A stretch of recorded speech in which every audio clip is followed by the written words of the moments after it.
Hello YouTube, Dogfoot9 here, and welcome to the first episode of a new series I'm starting on my channel, and it's called Battlefield 3 Experiments.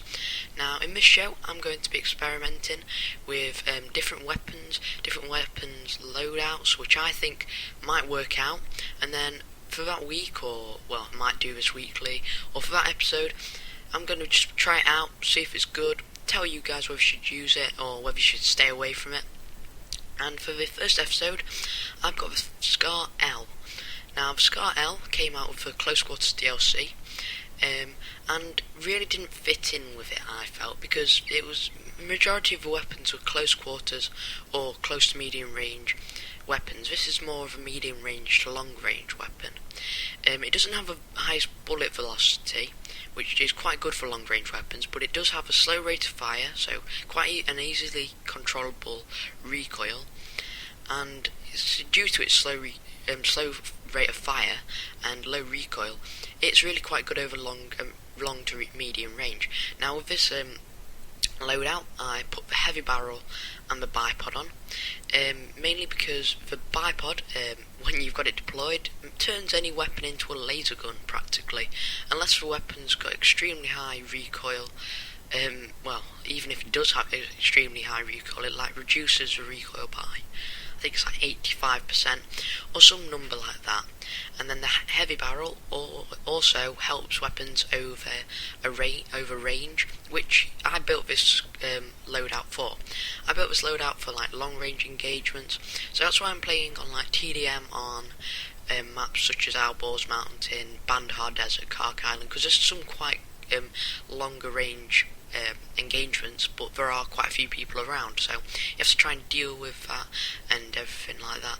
And you've got to deal with people being up close, so you've got to position yourself in the right areas and things like that.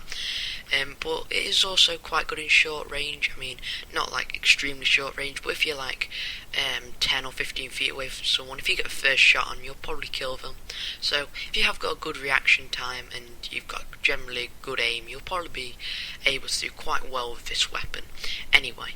But for this, I thought I'd play to its benefits, and I thought I'd try out the bipod and the heavy barrel. Now I thought, now with this series, I thought I might have quite a few fails in them, things which I thought would work but actually aren't going to do, won't, but I will show those episodes because it's an experiment and you've got to show the outcome either way. So I thought I'd play it a bit safe because I thought this would work. I was generally sure, I was 99% sure that this would definitely work, mainly because the bipod, people say it's overpowered, but there's got to be something they moan about. It's either the M16A3 before its patch, the M416, or someone sat with a bipod camping. They all say they're overpowered, but I thought I'd move around a bit, move from position to position, find where the enemy will spawn in, and try and, trap them as much as you can in TDM.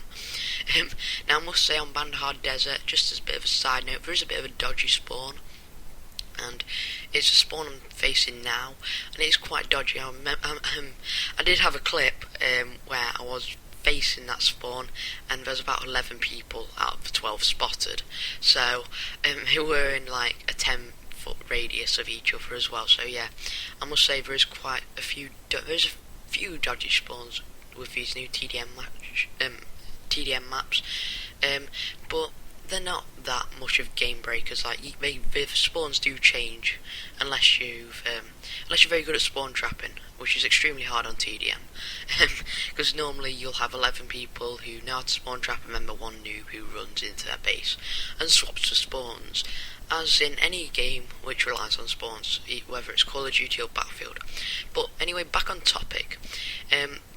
With its slow rate of fire and its low recoil, it is quite good control over range as well.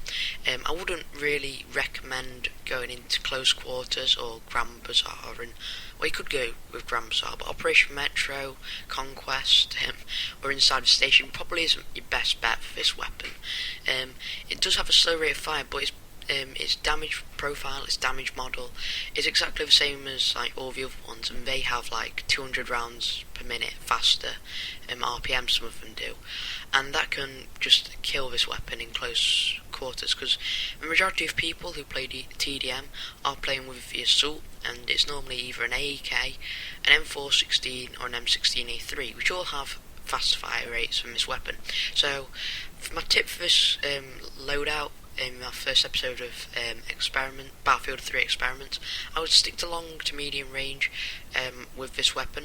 I wouldn't rush people with it. I wouldn't try and just jump around and go crazy like you would with maybe an AEK, and I definitely wouldn't go into close quarters with this weapon. So yeah, if you've enjoyed this video, please leave a like. If you haven't already, subscribe. That would be quite nice, it would help out the channel. And until next time, I'll see you guys later. Bye.